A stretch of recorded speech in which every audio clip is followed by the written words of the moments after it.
Bhagavate Uttama Shloke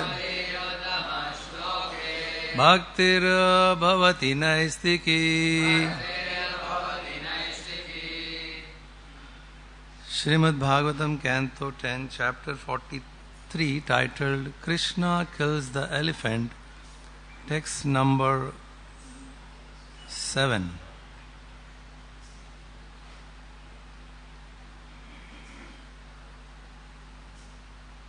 Sankriddha tam achakshana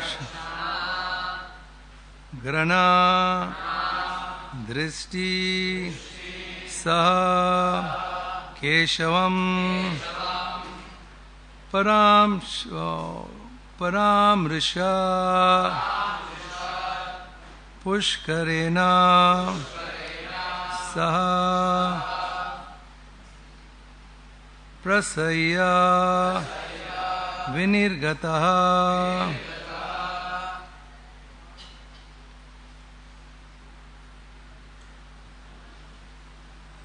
sankruddastamachachakno granadrishti sakeshavam paramrish pushkarena paramrishat pushkarena saprasahaya vinirgata sankriddastamachakshano granadrishti sakeshavam paramrishat pushkarena saprasaya vinirgata sankdastamachakshano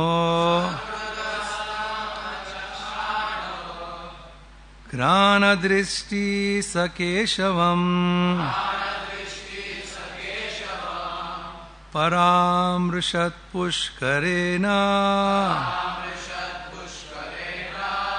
saprasaya vinirgata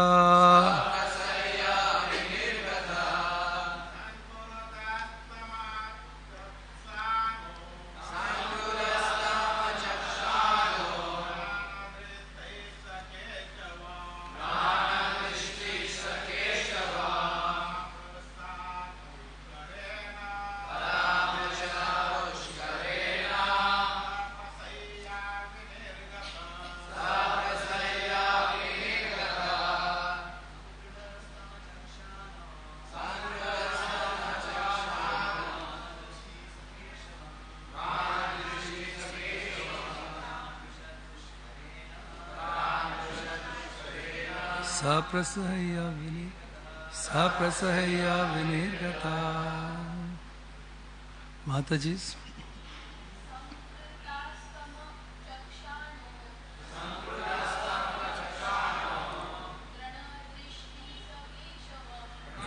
Drishti sakeshaha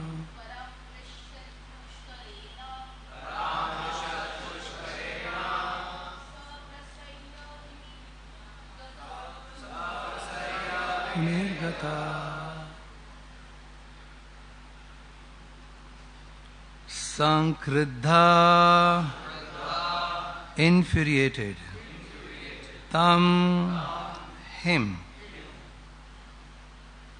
Achakshano, not seeing.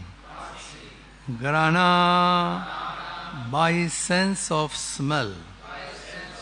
Drishti, whose vision. Sa, he, the elephant. Keshavam, Lord Keshava. Param Param, 1 minute. Param Rishad took hold of Pushkarena with the end of his trunk. Saha, he, Krishna, Prasaya, by force, Vinirgata, came free. Translation and purport by disciples of His Divine Grace A.C. Bhaktivedanta Swami Prabhupada. Infuriated by being unable to see Lord Keshava, the elephant sought him out with his sense of smell. Once again, Kuvalaya Pida seized the Lord with the end of his trunk, only to have the Lord forcefully free himself. Purport: Lord Krishna allowed the elephant to seize him so that the beast would be encouraged to keep fighting. Once Kuvalaya Pida had thus become proud, Lord Krishna again thwarted him with his superior potency.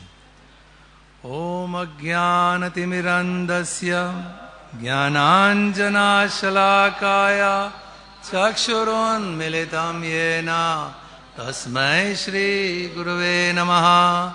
Shri Chaitanya Manobhishtam Stapitam Yena Bhutale Swayam Rupa Kadamayam Dadati Swapadantikam Vandeham Shri Guru Shri Yuta Padakamalam Shri Guru Vaishnavam Cha Shri Rupam Sagrajatam Sagana Raghunatam Vitam Tam Sajivam Sadvaitam Savadutam Parijana Saitam Krishna Chaitanya Devam Shri Radha Krishna Padam Sahagana Lalita Shri Vishakhan Vitamsya Namahom Vishnu Padaya Krishna Prastaya Bhutale Srimate Bhaktivedanta Swamine Iti Namine Namaste Saraswati Deve Gauravani Pracharine Nirvishesha Shunyavadi Pasyatya Deshatarine Vancha Kalpatarubhyasya Kripa Sindhuya Evacha Padhitanam Pavanebhyo Vaishnavebhyo Namo Namaha Namo Mahavadanyaya Krishna Prema Pradayate Krishnaya Krishna Chaitanya Namine Gauratise Namaha.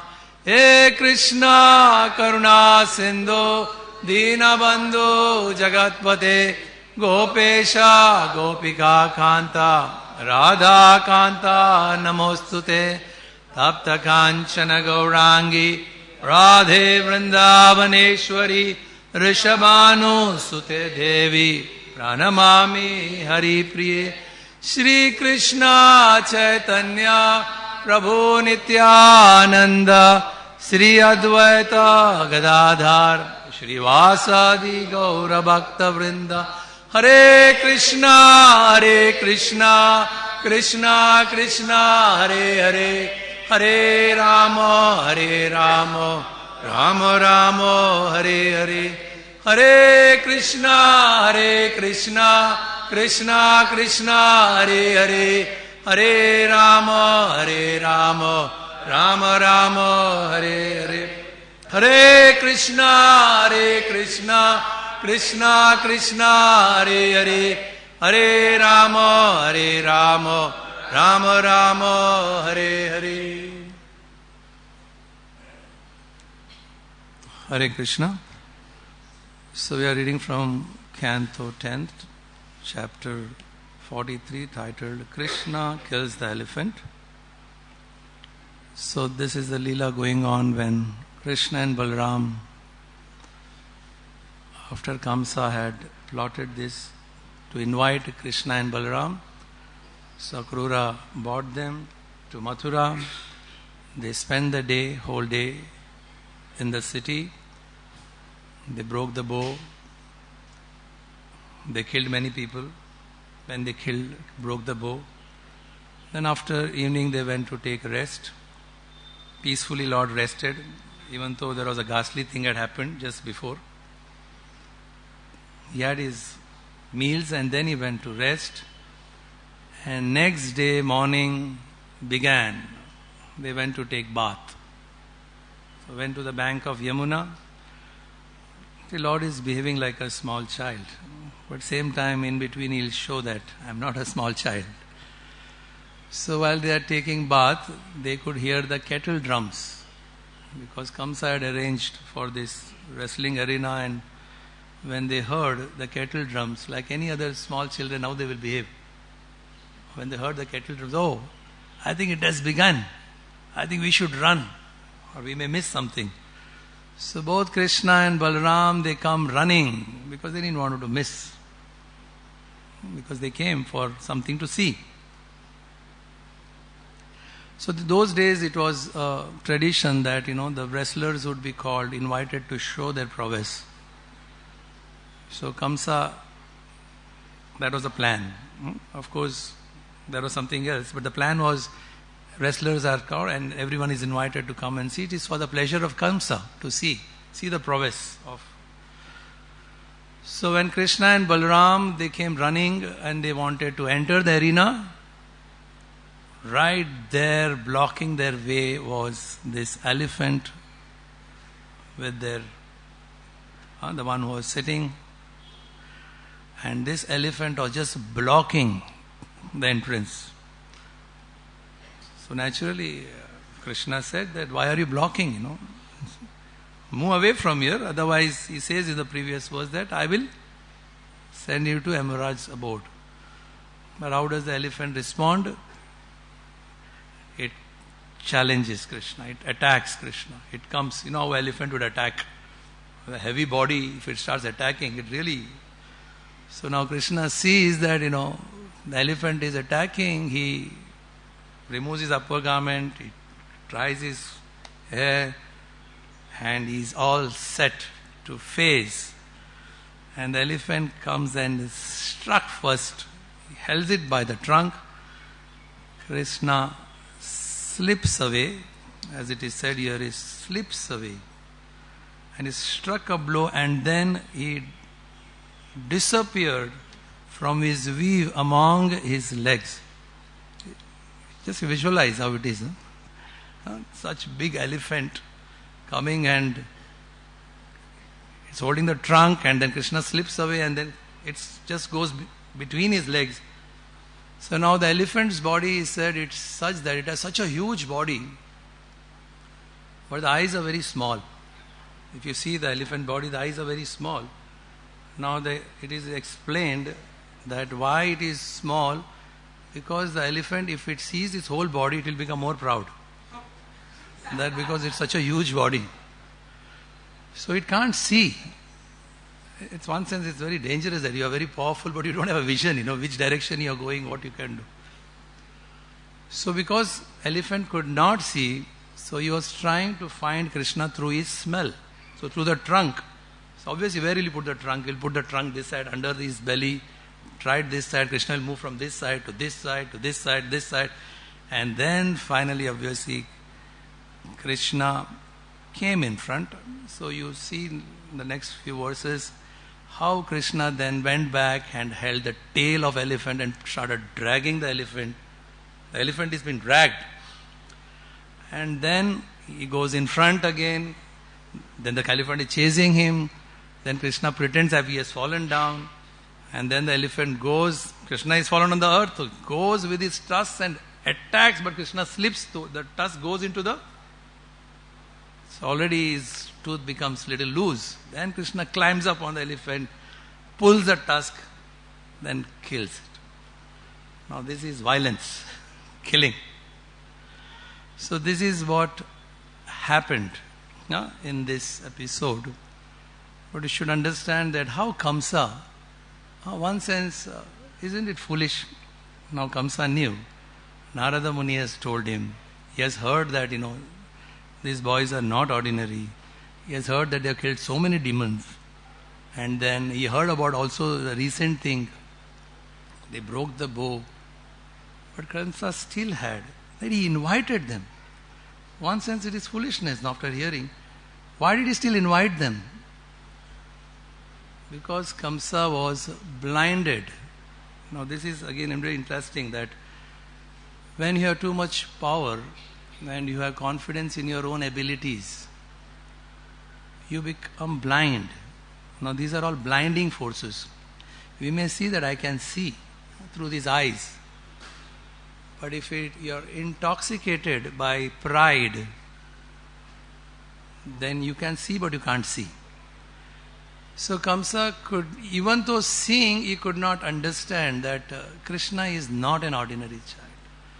But anyway, because he was very fearful of death, and death is obviously very scary, no one would like to die, so he will do anything to prevent death. So he was trying his best to prevent death, so he had faith. Even if the elephant is killed, maybe my wrestlers, I am sure they will. One sense, very foolish. So in this one book I was reading about, how, of course it may sound very amusing. This is one in some book it is written. Once it so happened that one man was in one city and somebody patted on his shoulder. He turned and he saw that was messenger of death. So he was shocked. And even the messenger of death was shocked. He said, "Oh, it's you? No, I will come to catch you on Thursday. Today is Monday." So the messenger of death said like this and he turned away.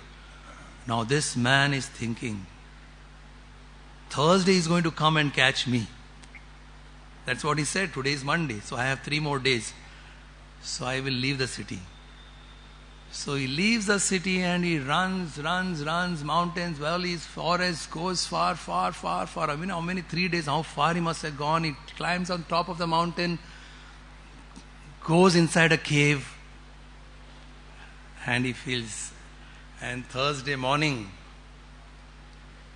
he comes out of the cave, bright sunshine. The sky comes so far away. So then when he's least expecting, again there is a tap. He looks back, there's a messenger of death. So he asks, "How did you find me here?" "Yes, even I was surprised that day. Then I saw you. I said, "What are you doing here? On Thursday you are supposed to be here." So, do you understand? So death is chasing every one of us. How much you try, it's an illusion to think that anyone can escape. So Kamsa, because of his arrogance and whatever you can say, he was completely blinded.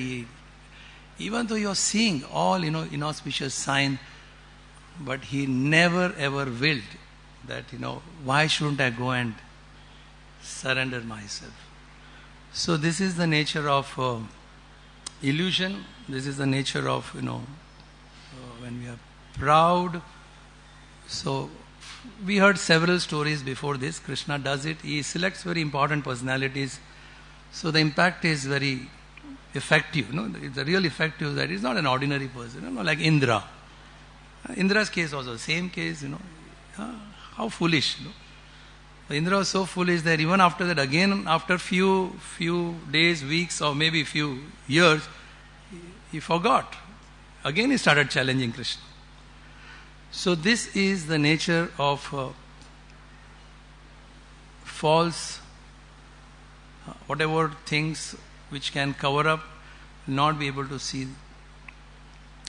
So anyway, this is how Krishna is very merciful. How he is merciful here in this case is, he performs pastimes where there is so much violence.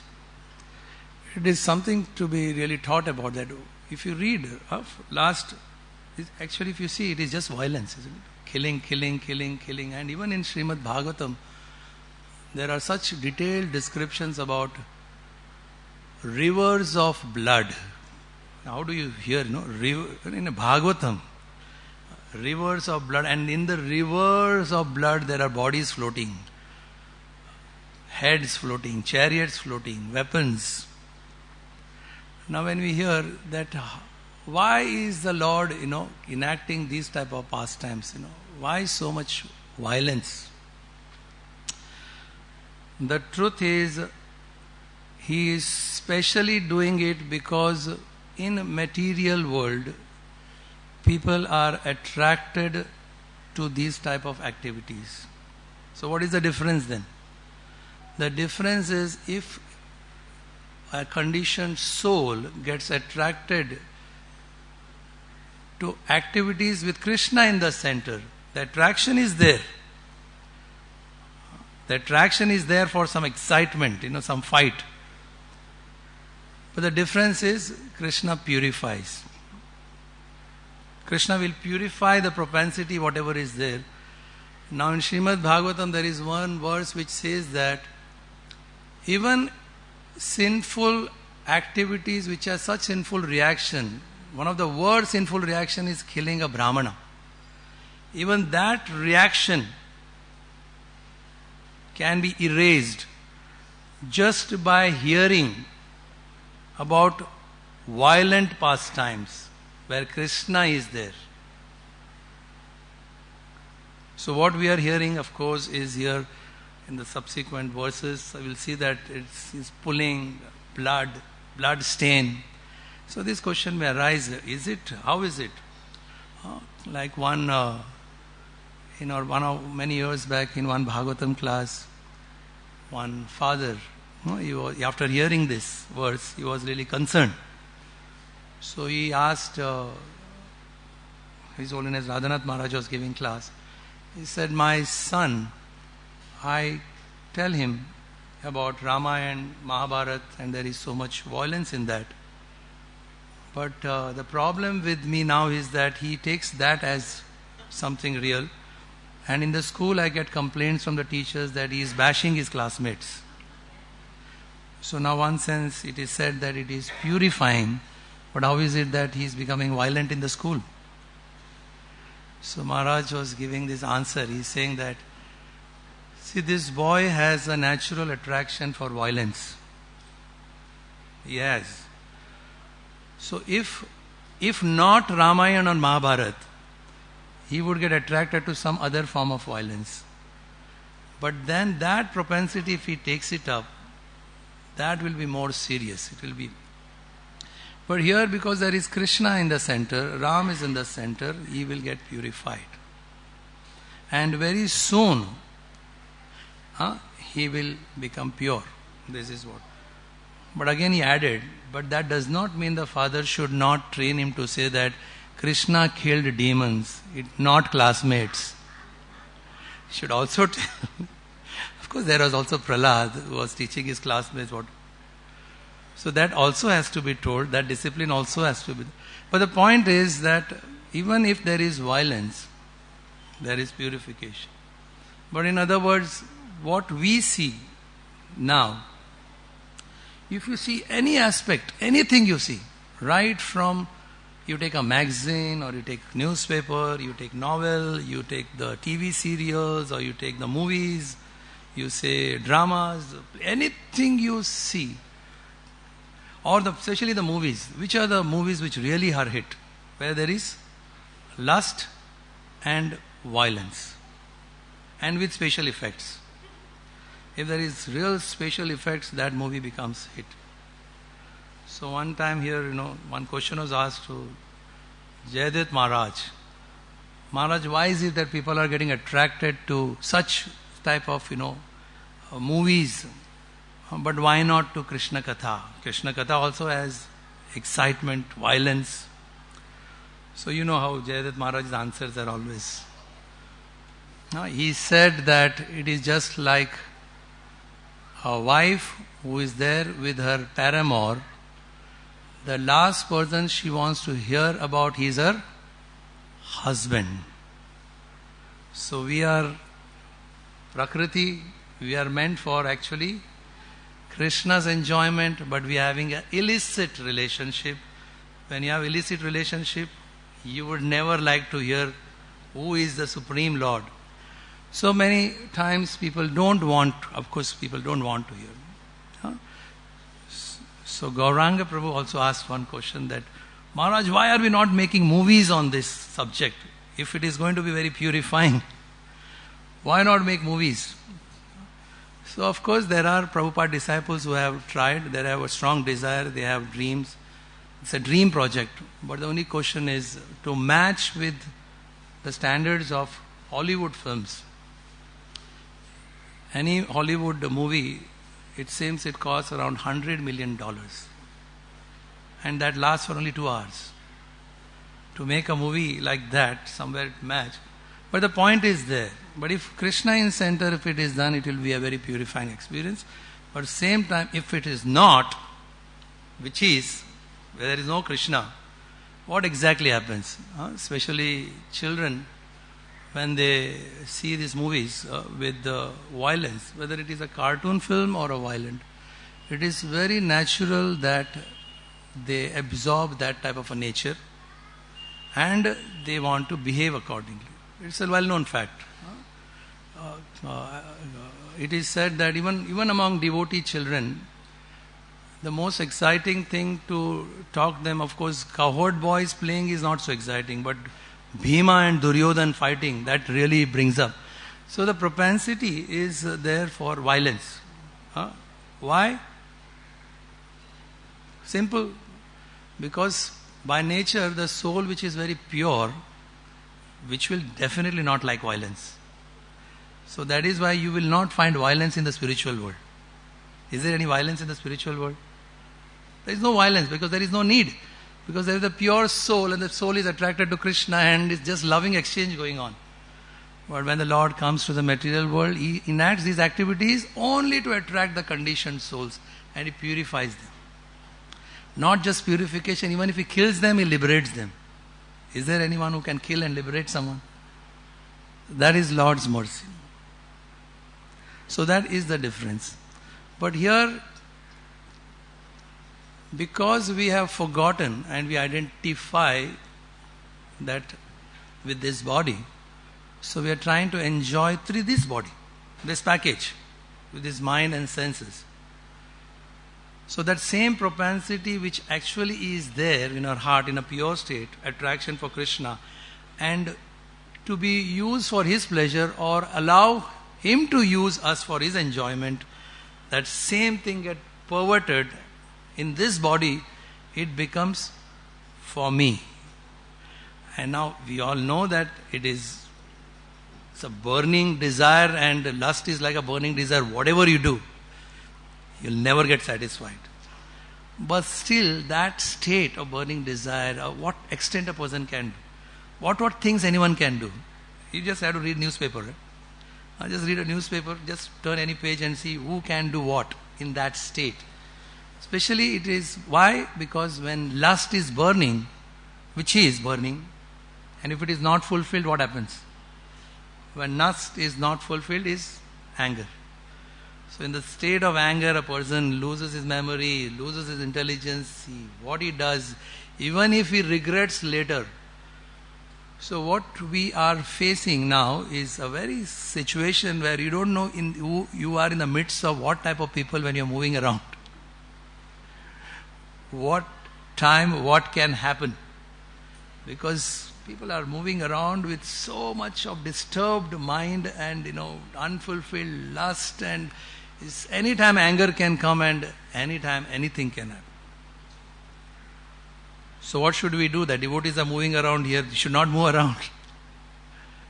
The point is, it is not that it is naturally going to happen, but still, as devotees, they would always be peace-loving, isn't it? Devotees are peace-loving. I mean, no one like violence. Devotees are very peace-loving people. But then does it mean that there is no scope for violence or no scope for anger? There is nothing wrong in being angry. But that anger should be used, that violence should be used for protecting our own purity.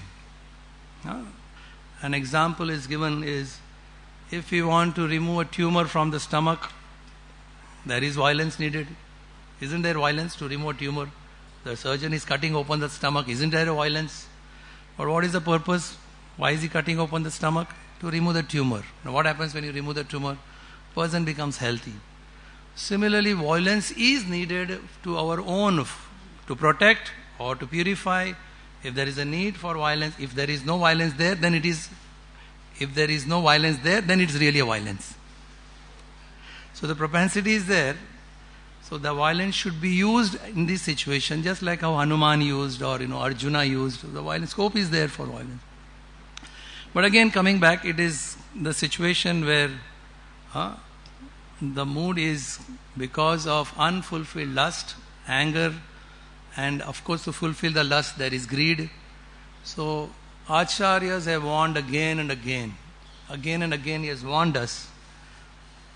We always have a tendency to find our enemies. Who is our enemy? And he is my enemy. Isn't it? The tendency is to always look out. No? He is my enemy. I don't like him, or he doesn't. I will not associate with him. But who is our real enemy?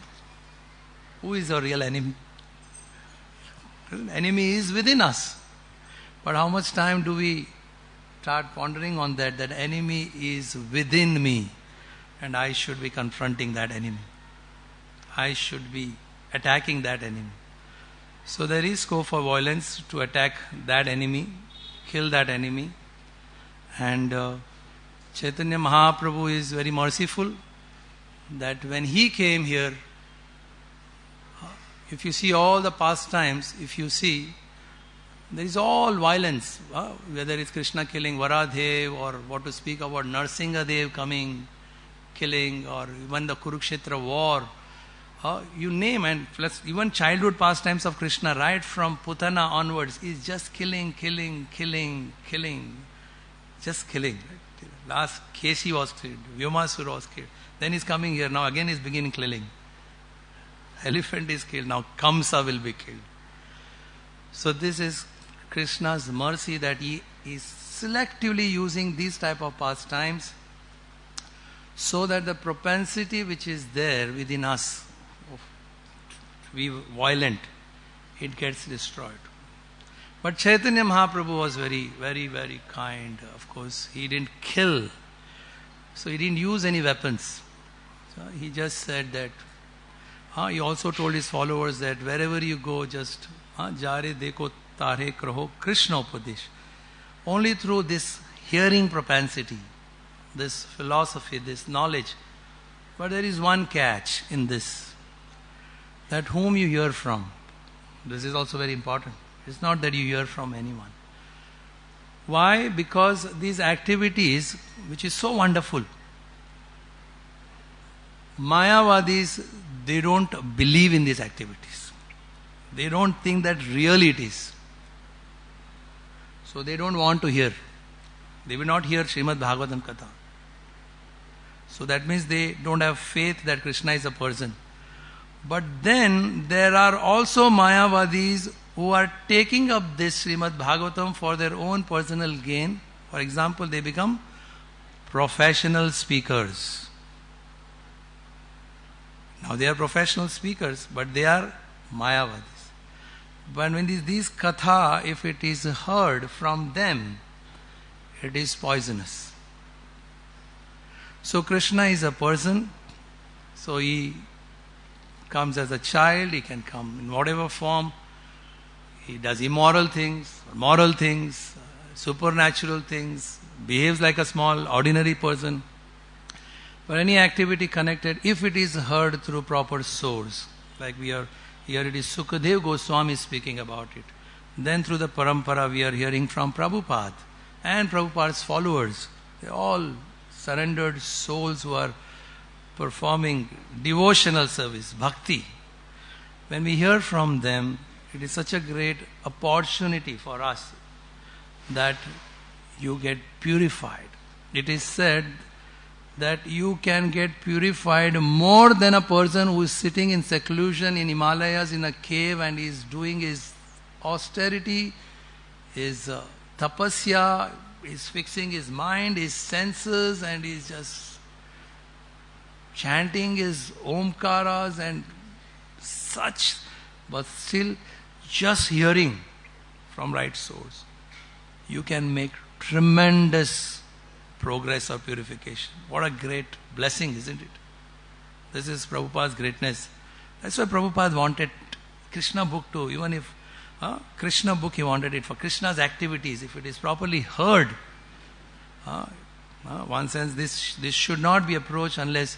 So this is in the 10th canto. Krishna's activities is the 10th canto. So first you go through all canto. Now you know who is Krishna. And then Krishna performs his activities. It really gives joy. You just hear this. Now how it is? Now, it's really exciting, you know. The elephant, the trunk, he's trying to, the smell is trying to catch. And then he's pulling the tusk, sitting on it. So when this is heard, it really gives a lot of entertainment is there. But then if it is heard through proper source, it is purifying. So devotees obviously in all this midst of so much violence going on, isn't it? If you see around, it's just violence. It is just crime, violence. You see one of the TV serial where there is they show crime and they show it the crime and they say that this is real story. People are attracted to it. That serial is more popular to see that exactly how did this boy kill this girl and how did it happen. So violence is naturally attractive, but it is a perverted energy of the pure soul, which otherwise is natural to come and surrender to Krishna. But that same energy, when it gets perverted to that degree, is very powerful. Krishnadas Kaviraj Goswami says it is compares between two metals. What are those two metals? Iron and gold. See the difference. What value iron has? What value have iron? And compared to gold, what is it? Nothing. But the energy is same, but when it gets perverted, this is violence. So devotees would like to be very peaceful, but still, when the occasion comes to protect their own purity, they would become violent.